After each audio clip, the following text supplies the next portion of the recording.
Now, thousands of people are taking part in protests in Tunisia demanding the resignation of the government. The protests come as talks begin with the opposition aimed at resolving differences ahead of upcoming elections. Demonstrators fear the ruling party won't keep its promise to resign. Elsewhere in the country, 5 people have died during a fight between outlawed group Ansar al-Sharia and the National Guard. Let's go straight now to Nazanin Moshiri, who joins us now live from the capital, Tunis.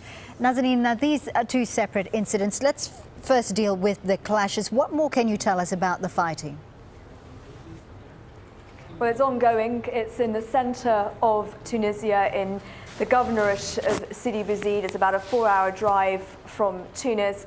And we understand that the house has been surrounded. We understand that armed fighters have killed up to and possibly more than 6 National Guard members. That's the members of the Tunisian security forces. We understand that several members of the National Guard have been injured, and several, we're not sure how many, of those armed men have been killed. So it's an ongoing situation, very worrying, because we have had similar incidents in the past few months. And of course, the government has blamed this outlawed group, Ansar al-Sharia, for the political assassinations of 2 prominent opposition politicians since February.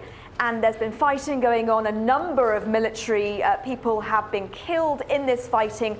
And people in general, some people are blaming the government, saying they've been too slow to react to all of this and not doing enough to try and clamp down, try and sort out this security situation. That's one of the reasons why, in fact, some people are out protesting.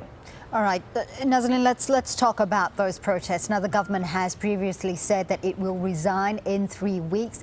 Why then is this protest being held now? I have to say the protest is not as big as previous protests we've seen here in Tunisia, but it's still substantial. We've got thousands of people who are angry and upset. Now, the protest was called by the National Salvation Front as a coalition of opposition groups in this country who are not satisfied with the government saying it's going to resign in 3 weeks' time. They want the government to go now. They're upset because it's been 2 years, exactly 2 years, since the country held a free and fair election. It was a historical moment for many people here, but nothing's happened, nothing's been achieved. The government that was elected then, it promised it'd only be in power for 1 year. There'd be a new constitution and proper elections. That hasn't happened. From the government side, it says, look, we're talking, we're holding national dialogue with opposition people, with everybody, including everybody. And we say we're going to resign in 3 weeks' time, so why are you putting all this pressure on us? So the government is saying, stop putting pressure on us from the opposition, and the opposition is saying, you've got to go now.